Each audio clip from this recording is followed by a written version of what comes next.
Thank you. Thank you. Please, please, please. Thank you all. Take your seats, please.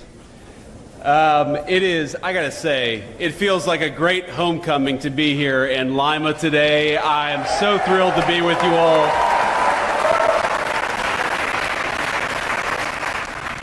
Now, I gotta say, my chief of staff, who's a great guy, he told me, thank you.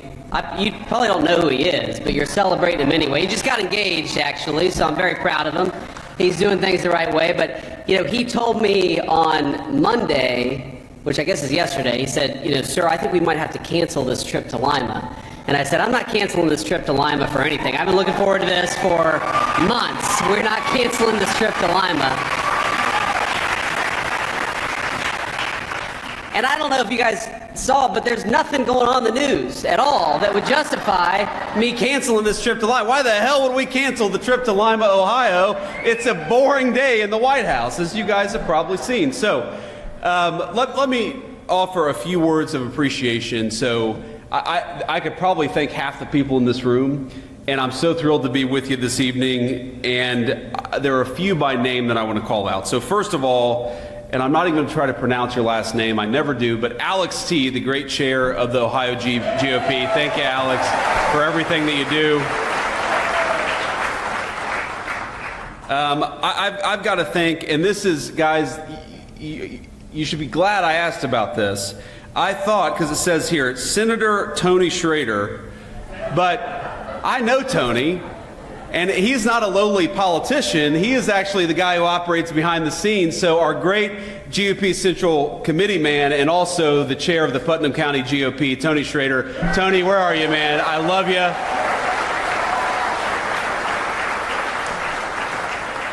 Hey, Tony's been so good to me from the very beginning, and I'm going to tell a little story here. That's what I'm going to do. You guys are going to be stuck here for 45 minutes me telling stories. I'm just in such a good mood. Unfortunately, we've got these cameras back there, so I got to be a little bit careful. If I say something really stupid, somebody's got to stand up here and stop me before I embarrass myself in front of national TV here. But Tony Schrader was, when I decided to run for office the very first time, it was the Senate race back in Ohio in 2022. And so this is sort of early 2021 when I'm going around and giving speeches. I haven't even declared my candidacy yet, and Tony Schrader was actually backing somebody else in the primary. Now, Tony was backing a person who is a very dear friend of mine, Jane Timken, who's, I don't know if Jane is here, but Jane, hey Jane, how are you? But that was a hard-fought primary, a bunch of really good candidates, and eventually, of course, I won that primary and won the race. But Tony worked harder for me maybe than anybody in all of Northwestern Ohio. I mean, he knocked on so many doors. You remember, Tony, we would have events with volunteers where we would knock on more doors than I thought humanly possible, and it was all because Putnam County GOP is an incredible organization led by an incredible guy. So thank you, Tony, for everything that you do.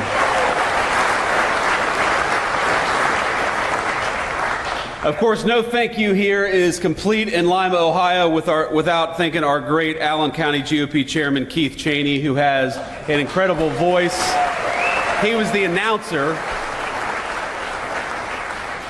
Keith, I think if I had your voice, I would have been vice president earlier than I made it, man. But, you know, nobody is endowed with perfect gifts here. And, of course, GOP volunteer Kurt Kaufman. Kurt, thanks for everything that you do. We said hello backstage. Thank you, Kurt.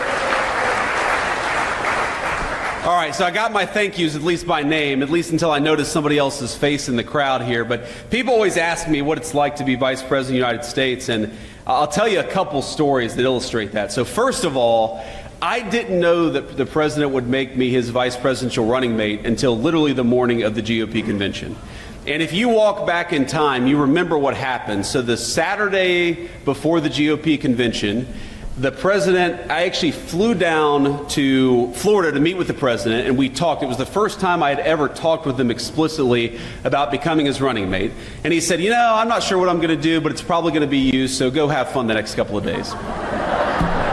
How do you have fun the next couple of days when that's what the president tells you? And of course, so that evening he flew up to Pennsylvania to do a rally in Pennsylvania, and that was the famous moment where he turned his head and missed I think what would have been one of the great tragedies in American history, not just a tragedy for him personally, and I really do believe, I'm a person of faith, I imagine most of you are too, I believe the hand of God prevented America from experiencing great national tragedy in that moment.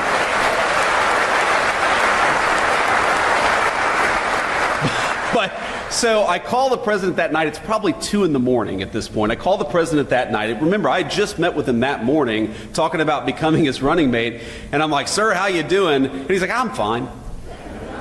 He'd just been shot in the ear. I'm fine.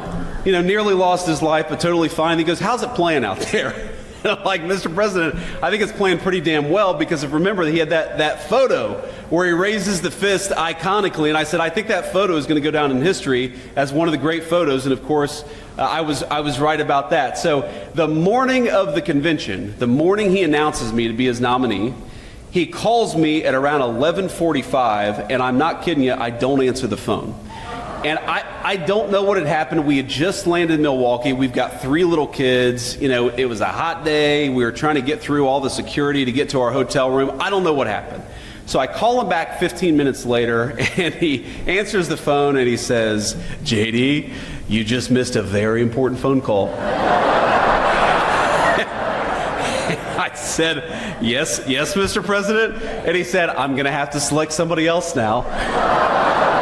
And of course, you know, my heart stops, and I think he's actually going to do it. But then he asked me to be his running mate. He actually talks to my son, and you know, the rest is history, right? The rest is history. So that's the first story. The second story that I'll tell you is we've probably been in the Oval Office for all of 10 days, and I'm sitting there, and we have a phone call with a foreign leader. I won't mention who. And it's a tough phone call. There are some tough issues that we have to work through with this foreign leader, and he asked me to come sit behind him at the Resolute desk so that if I need to say anything, I can just speak directly into the speakerphone. And it's early in the administration, so there's not a whole lot in the Oval Office yet, and there's this sort of wooden box with a red button sitting on the Resolute desk. And I think to myself, that's probably not a button that you want to press, right? So we're talking to this foreign leader, and the president looks over at me, puts the foreign leader on mute, and says, this is not going very well, and he presses the red button. and my eyes get really big, and I'm like, Mr. President, you know, what just happened? And he looks at me and he goes, nuclear. Nuclear. And 2 minutes later, a guy walks in with a Diet Coke, and he looks back at me and he says, it wasn't nuclear, it's just the Diet Coke button. And that's... So that's the kind of guy, my fellow Republicans, that we have as the President of the United States, a guy who can do a good job, but keep a sense of humor.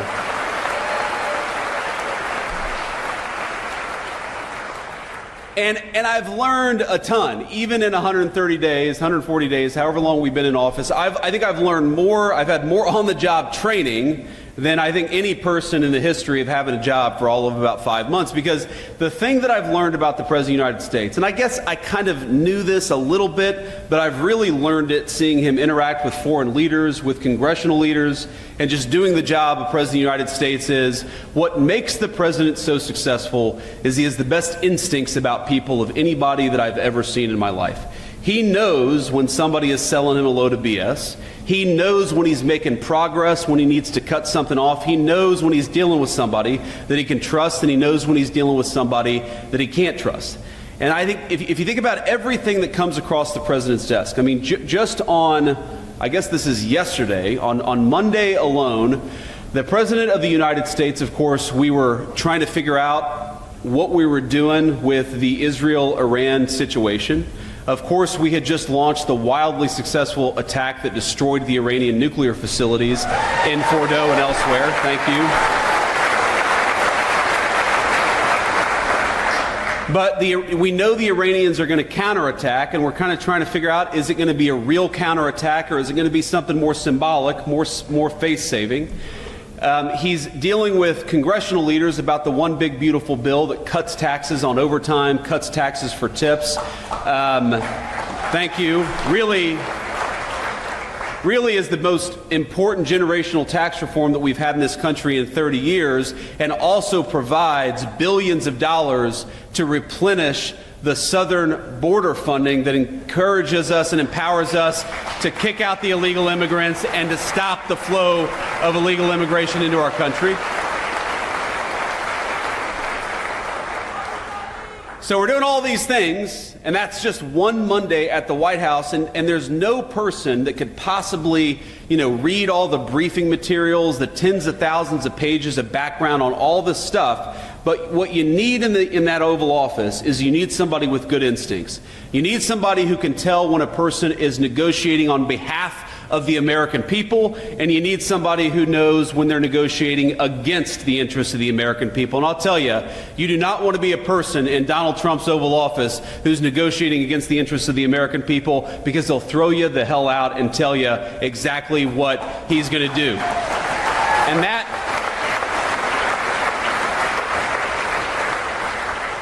And that is what I think makes him an effective president. It's what makes him an effective leader for the American people. And I will say, I'm obviously extremely biased, but 130 days into this term, we have got a lot to brag on from the Trump administration and what we're doing in Washington, D.C.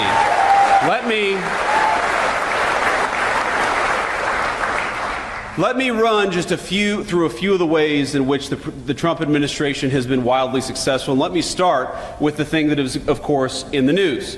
And what the president said going back 10 years, if you look at the campaign in 2015 and 2016, and he said it consistently through his second term, is that he does not want Iran to have a nuclear weapon. It's very simple. It destabilizes the entire region. It gives this terrible regime leverage over the United States of America. As the president often jokes with me, everybody in Iran calls the Iranian leader the supreme leader. That's a pretty amazing title if you think about it. But he looked at me in the Situation Room a few days ago and he said, Mr. Vice President, you don't have to call him the supreme leader, but you would if the guy had a nuclear weapon. Because the leverage that nuclear weapons give you to destabilize the world, to destroy our economic interests, to destroy our national security interests, you don't want the worst people in the world to have a nuclear weapon. So what did the president do? For 60 days, he negotiated aggressively to encourage that Iranian regime to give up those weapons peacefully. And by the way, he was more than willing to accept a peaceful settlement to that problem. But again, this comes back to instincts. When the president realized that there was not going to be a peaceful settlement to that problem, he sent B-2 bombers and dropped 12 30,000-pound bombs on the worst facility and destroyed that program.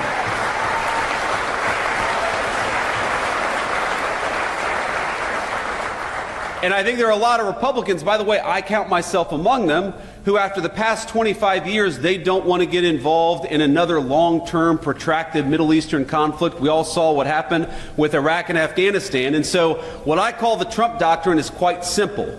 Number one, you articulate a clear American interest, and that's, in this case, that Iran can't have a nuclear weapon. Number two, you try to aggressively, diplomatically solve that problem. And number three, when you can't solve it diplomatically, you use overwhelming military power to solve it, and then you get the hell out of there before it ever becomes a protracted conflict. That is the Trump doctrine.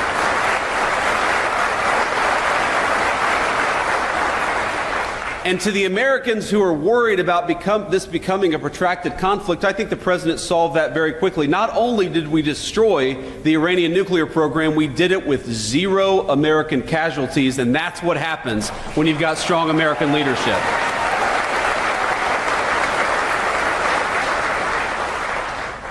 Now let me talk to you about something else. For every month that you've got inflation numbers and jobs numbers and wage numbers coming out, I'll come into the White House and I'll say, that this happened now about 5 times, where seems like every economist and every financial journalist in the world says that Donald Trump's policies are going to lead to higher inflation. They're going to lead to lower jobs. They're going to lead to lower wages. And for now 5 months in a row, every single time we come into the news, and it turns out the economists' expectations missed. Because wages are higher, inflation is lower, and our economy is roaring in a way that it has not in a very, very long time. That is thanks to good presidential leadership. And I'll bring it back to instincts because when the president came into office, he said, frankly, what he's been saying for 30 years, that we have got to stop allowing foreign companies to take advantage and foreign countries to take advantage of the United States of America. Why in God's name would we allow cheap slave labor manufactured stuff from a foreign country to come into our country, undercutting the wages and jobs of American workers? And the reason we allowed that to happen is for 30 years we had a bipartisan failed consensus that we ought to let cheap plastic garbage come into our country at the expense of American jobs and the American families who depend on those jobs. You know what President Trump said? On April the 2nd, he said, if you try to undercut the wages of American workers, if you try to bring in this crap, if you try to expose the American worker to an economic unfairness that you don't force your own countries to deal with, we are going to slap a big fat tariff on what you bring into this country. We're going to penalize you. For once, finally, we had an American president who said, if you want to destroy the wages and the jobs of American workers, you're going to pay a big fat penalty because of it. And that, I believe, has saved the American economy.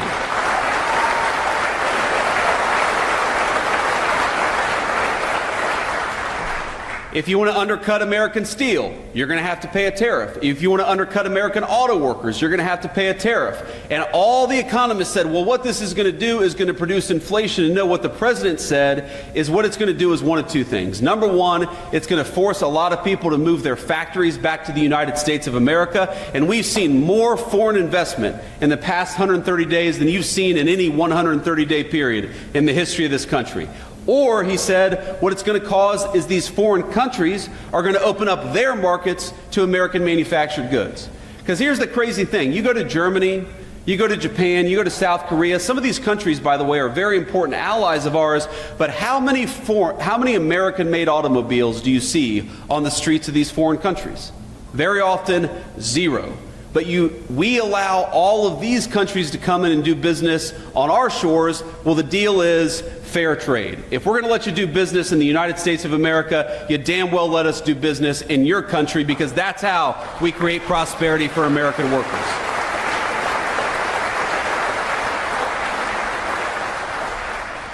And the final and most important thing, and I think this is the most important issue confronting this country, and it was certainly the most important issue that was destroying this country over the past 4 years, and that is the issue of illegal immigration.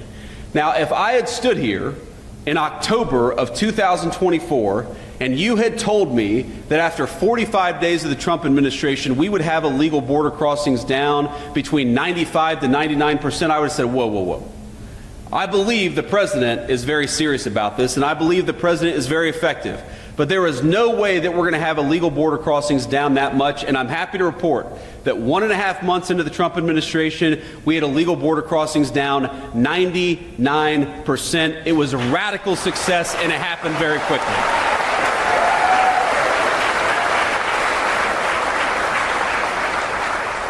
And I believe, ladies and gentlemen, that that saved the United States of America, because we know exactly what the Democrats, not because we had to read their minds, but because Democrats would go out and say that what they wanted to do with those 25 million illegal aliens is give every single one of them the right to vote and turn them into permanent wards of the Democratic Party.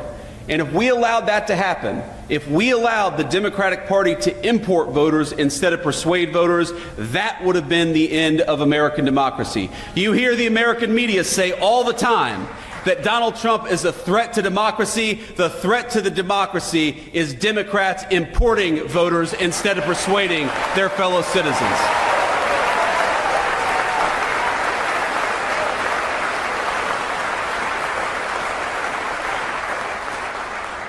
And now we have largely solved that problem. If you look, for the first time in 50 years, we now have net negative illegal immigration. That means we're deporting more people than are coming in through illegal immigration. That is the biggest testament to a change in presidential leadership. And I was in the Senate when the Democrats were trying to say that the thing that we had to do was pass this ridiculous, massive new set of laws and new set of amnesties to get control of the American southern border. And as the President said at the State of the Union just a couple of months ago, it turns out you didn't need a big new law to secure the border. You just needed a new President of the United States.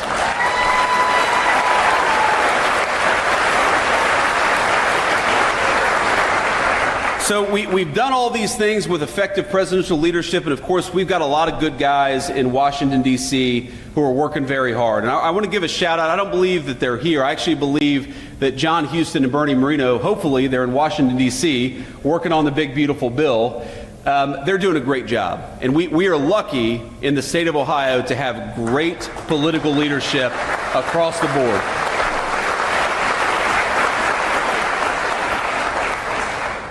You know, Bernie, I remember talking to the president about Bernie Moreno's candidacy, and, you know, the president really, I mean, look, Sherrod was a tough candidate. Sherrod Brown was a tough candidate. He always did better than national Democrats, and the president himself was a little skeptical that anybody, and we had a lot of great candidates running in that race, the president was skeptical that anybody could beat Sherrod Brown.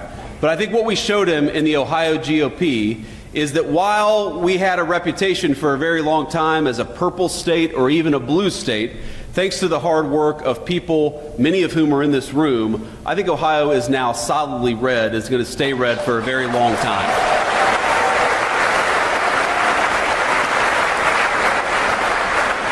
But you and I know that's not going to come without a lot of hard work, and I want to talk just a little bit about what that means, because, look, I am very much a product of this political party, of this Ohio GOP. I would not be where I am without it. I believe, in fact, the first time that I've driven on 75, and I've got my Midi purple tie, Middletown Middies, our color's purple here. I wore it in honor of the Middletown Middies. The first time that I've driven on I-75, I'm pretty sure as vice president, was to come to the Lima GOP event here today. And I think about the number of times, thank you, Keith, the number of times that I've driven up and down Interstate 75 as a kid when I was working at a tile warehouse delivering tiles to Findlay, Ohio, or as a, there we go, or as a Senate candidate who was trying, you know, showing up and speaking to groups of 12 people trying to earn votes. I think that what is so great about the Ohio GOP is that we really are strong top to bottom. We've got great candidates running for statewide office, but we've got I see a lot of young people here, many of whom are getting involved in politics for the very first time.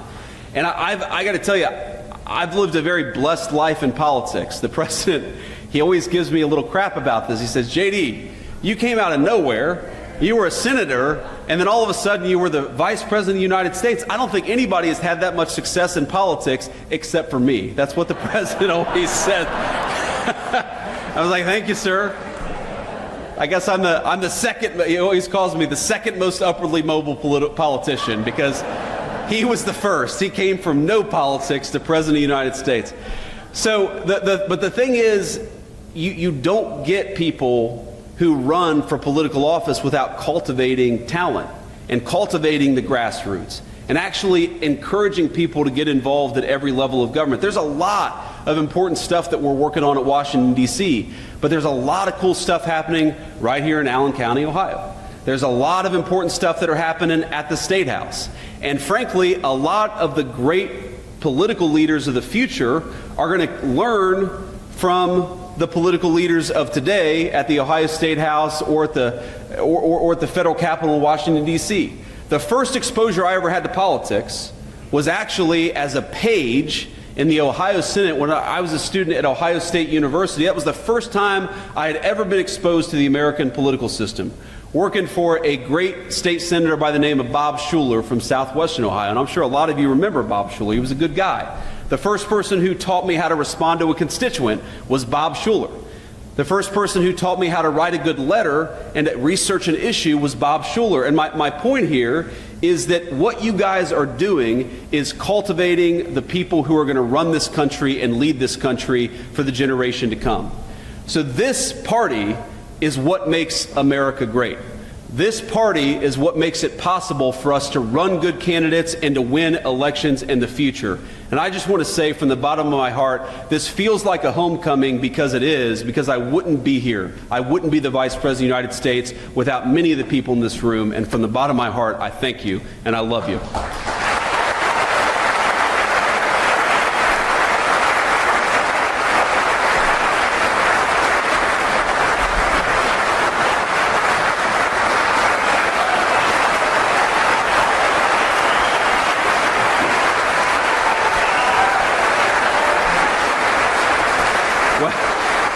Thank you.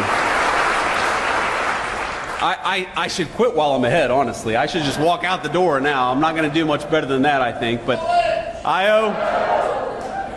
that was another crazy thing that happened on January the 20th. Man. So I called the president on January the 18th, and I said, sir, I know the inauguration is very important, but let's be honest. The vice president is not the most important at the presidential inauguration. The president is. So would you be okay if I, put my hand on the Bible, took the oath of office, and then headed south to attend the national championship game as the Vice President of the United States? Because that's a very important, skip all the inaugural balls. Usha, who I think all of you have come to love as Second Lady, she's doing a great job, and I'm proud of her. I don't know, honestly, how much Usha really wants to wear high heels for 9 hours on that day anyway, so just let us go to the national championship game. The president was like, no, JD, I can't do that. You got to be there. But to walk you through that day, so we do the inauguration, and it's crazy. You're going from one event to the next. And I show up to the very first ball, which was the Commander-in-Chief's ball. And because I've got, you all, every single one of us here has been to a wedding on a Saturday during a very important Ohio State game. And we love the people who are getting married, but we're also like, why the hell did you have to have your wedding on an Ohio State game? And you've got the guy, who's sitting outside the bathroom on his phone or has got his iPad out. Every single one of us has been to a wedding like this. You all know what I'm talking about, okay? Well, I was that guy. Because every single one of my buddies was like, we're proud of you for becoming vice president, but could we get the hell out of here and watch this Ohio State game? So what we did is that we rented a conference room where they did the Commander-in-Chief's ball, and we actually, we had an open bar, we turned it into a big party, and we had the Ohio State game on.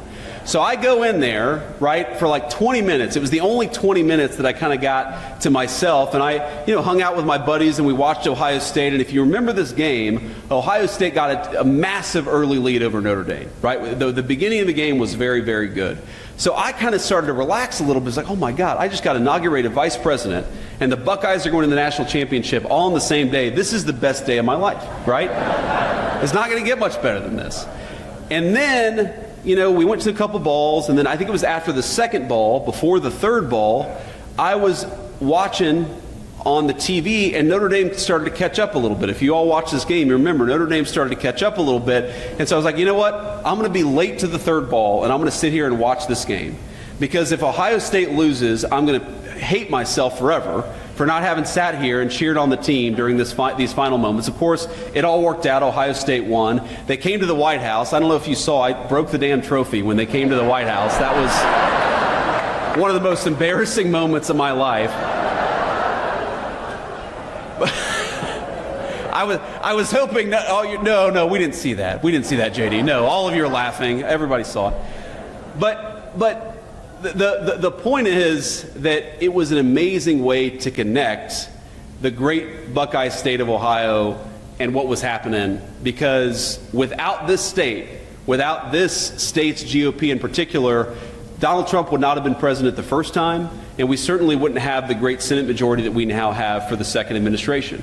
And the president, as you all know, he actually has a very deep affection for the state of Ohio, because he was the person who turned Ohio really from a purple state to a red state. I mean, all of you remember this. I mean, where is Bob out there? Is Bob Paduchik out there? There's Bob Paduchik. Give it up for Bob Paduchik.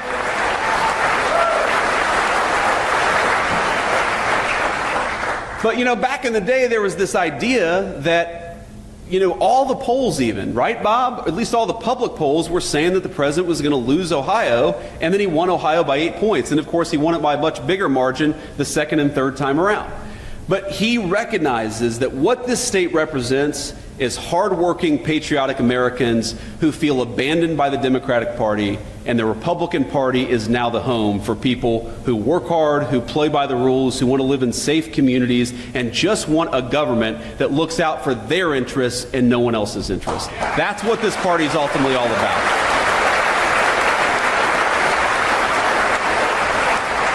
Because when I see that wage growth is the highest that it's been for working people in 60 years, working and middle-class people, the highest wage growth we've seen in this country for 60 years. When I see those inflation numbers keep on coming in below expectation month after month, those are statistics. And those are numbers that, of course, we celebrate. But what I remember is a woman I met on the campaign trail, and you all are going to hate me, but she was actually from Michigan. Don't hold it against her. She's very sweet woman, who told me that she was giving up some of the essentials because she was raising her grandkids, and I know a lot of you probably are involved in your grandkids' lives in a big way. She was one of these grandparents whose daughter had lost her life to a fentanyl overdose. That fentanyl overdose brought in, of course, by the fentanyl poison brought in by the Mexican drug cartels. And she was talking about the ways in which, normally we'd like to have ground beef, but we're gonna cut back on ground beef and just, not go without this week.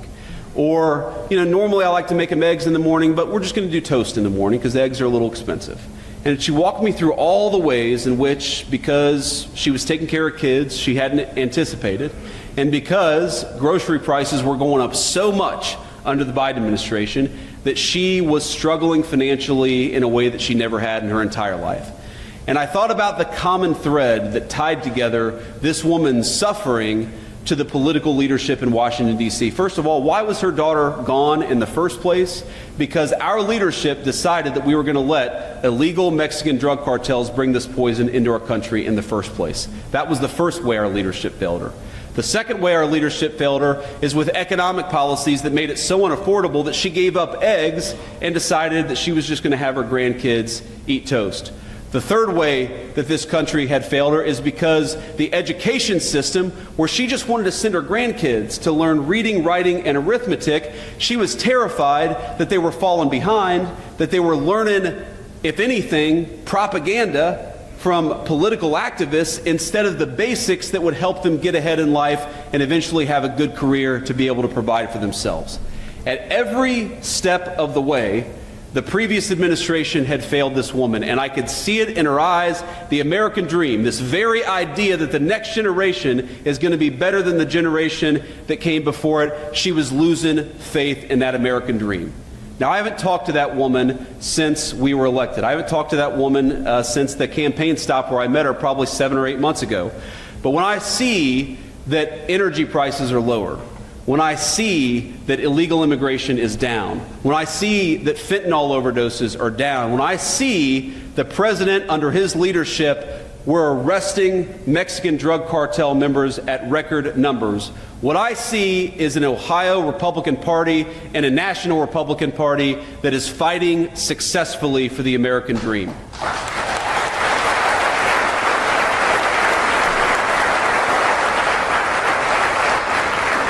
So what I'd ask all of you, when you're going out there and you're knocking on doors, when you're going out there and you're making phone calls, when you're contributing hard-earned money to political candidates, when you yourself are running, because I know it's not always easy to be a political candidate. Trust me, in Washington, D.C., they have this thing where I think it means we're number one in Washington, D.C., but all the pink-haired people throw up this sign, and I think, that means we're number one, right? I choose to take that as that symbol in Washington, but all kidding aside,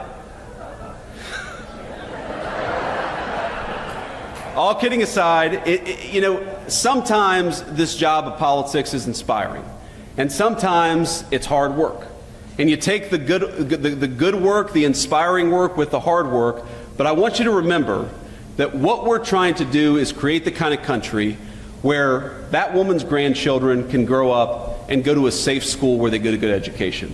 We're trying to create the kind of economy where those grandkids, if they work hard and play by the rules, can provide for their family with a dignified, high-paying job.